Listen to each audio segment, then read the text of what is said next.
President Cyril Ramaphosa is a dreamer, they said. The opposition parties, that is. Tomorrow, the ball is in their court when MPs debate the State of the Nation address. This evening, I asked Professors Sipho Siepe and Gwandiwe Kondlo whether the opposition have what it takes to give the president a rude awakening. But first, it's out with the old and in with the new.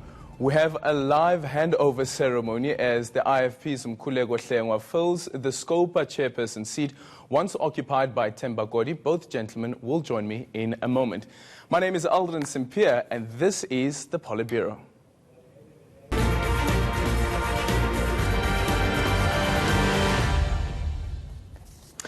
Having chaired the Standing Committee on Public Accounts for more than 10 years, Themba Godi has had some unpleasant encounters with various ministers.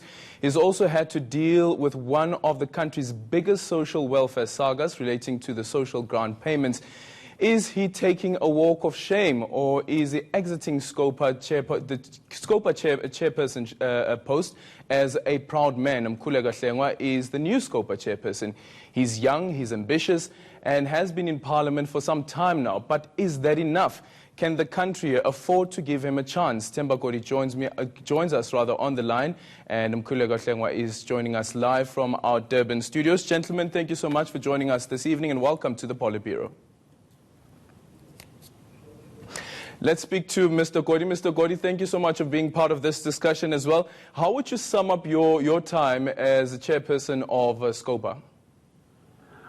Well, I must say that it was exciting, it was demanding, it was challenging, but it was also fulfilling.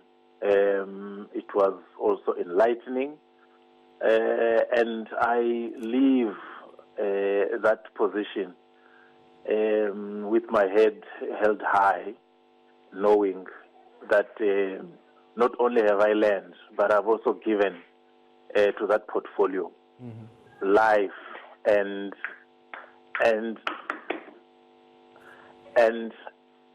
a lot of credibility and visibility. When you speak about challenging, what exactly is it that you can pinpoint us to that was really challenging during your tenure? Especially considering that you have Mkhuleko Hlengwa listening into this conversation because he takes over from you. Well, look, the biggest challenge is twofold. The first is managing relations within the committee, because the challenge will always be to try and say, how do we suppress partisan political considerations and focus on the work at hand? Secondly, it is always the the reports of the Auditor General, the disturbing stats that come out that says to you, hard as you are trying to do your work, but the corrupt guys are equally hard at work, and you not seeming to be making progress for various reasons in the manner that you would want to. And we're speaking about relations within the committee. Did you find at all that there was a pushback from the governing party, at least when it comes to certain issues that Scopa would have loved to have focused on? Well, look, the pushback would come from anybody and everyone in the context of people having preferences in terms of approach and also in terms of issues. You will find usually that the DA would want to pull you in a particular direction, extreme direction. The ANC would generally want oversight to be done, but within particular limits, but which was an issue that we were able to overcome in the Fifth Parliament through the integration of the perspectives of all of us beyond partisan political, considerations. So yes, that one I think for Hlengwa, whom I worked with, were very close together, very disciplined and hardworking. that is going to be his key challenge, managing relations. Mkhuleko Hlengwa also listening into this conversation. He's joining us from our Durban studio. Good evening and welcome to the Politburo. Just listening there to what Thembagodi had to say, do you think that that would be indeed a big challenge for you? And have you ever reflected on how you will navigate around those relations between the various political parties in that subcommittee? Well, at the outset, Alden, let me pay tribute to the outgoing chairperson, Mr. Godu, whom I believe has set a very solid foundation for Scopa moving forward, and I think he has executed his duties in a manner which inspires confidence and one which was anchored in a deep-seated patriotism and will have to build on the gains that he has made. So I think I can rightly agree with him when he says he leaves with his head held up high, because those of us that worked with him in the previous administration fully understand the extent to which he was committed to his work, and of course carried all of us on his shoulders and pulled us in a direction of great teamwork. And of course there are worthy lessons to be learned out of his style of leadership, and particularly around the management of relations. And I think he's correct, because in the main he also had to manage me because I had my own things and my own perspectives which I wanted factored into the work. But he was able to find a healthy balance of all the competing priorities in the committee, and that's why we're successful. So most definitely I take that as a very key lesson, and one which will need prioritization. And I think that of course I'll be working with a team of South Africans whom have got the best interests of this country at heart, and I think we will grow as a team, we will learn from each other, we will impart lessons, share experiences, and pursue the common goal, which is to uphold the mandate of Scopa. Here's another thing, that if you look at the history of Thembagodi there as the chairperson of Scopa, what you also pick up is that there are a number of ministers who have outrightly refused to appear before Scopa. And I can assure you that that will probably be one of the challenges you'll be facing as you're chairing that subcommittee over the next 5 years. Well, that's the nature of the game. We must not lose sight of the fact that we are dealing with accountability and oversight within the context of politics and politicking and politricks. And so we must expect the fact that people will want to defend the turf, run away from accountability, or simply disagree with the approach in which we'll be working.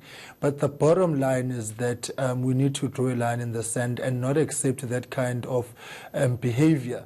I think a no-nonsense approach is going to help, and I think we need to, as a committee, assert our authority from the word go, but also understanding that we're not working in a vacuum. We are working side by side, the portfolio committees, standing committees, and the broader machinery of Parliament. And of course, we must extend our working relationships with other stakeholders, including but not limited to the AG, first and foremost, the SIU, the Hawks, the Anti-Corruption Task Team, and so on, and the NPA. And so that being the case, you must expect that the complexity of the interactions and engagements that we have will at times be faced with some resistance.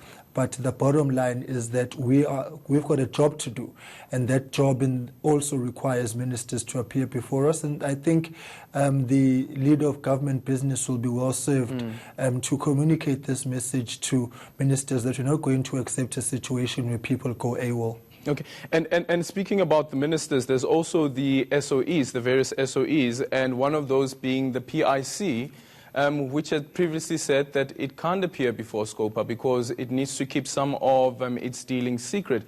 How do you then deal with that? Well, I mean, everybody's going to find a way out of accountability, and they're going to pull all sorts of rabbits out of the hat, and the PIC pulled the whole so-called notion of privacy and so on. But the bottom line is that public accountability remains a central tenet of our democratic discourse and outlook. And if you are going to be handling public funds and public money, then you must be publicly accountable. and we will need to drill into these matters further with Parliamentary Legal Services. I know that in the previous term, in the 5th Parliament, we had the PIC appear before us, and I mean they were in 6s and 9s. But the kind of challenge that we had with the PIC was not unique. You have had before, government departments sort of wanting to walk on eggshells. And this, of course, extended to the Steinhoff matter as well, where we were confronted with a number of technicalities. So these technicalities will arise, but I here to reiterate the point that we have a job to do. Okay. And sometimes that job will be uncomfortable to some institutional realities in some of the people coming before us. But what we cannot do is allow a situation where those prevailing excuses become a norm. We need to rather have them as an exception and deal with them on their merits as opposed to entrenching them as part of our permanent discourse. Okay, Mkhuleko, I'm going to ask Mr. Godi a particular question relating to party politics, and I'd like you to reflect on this as well. Mr. Godi, do you think that you chairing the APC, chairing the subcommittee, would have been to the detriment of the APC and hence the poor showing at the polls?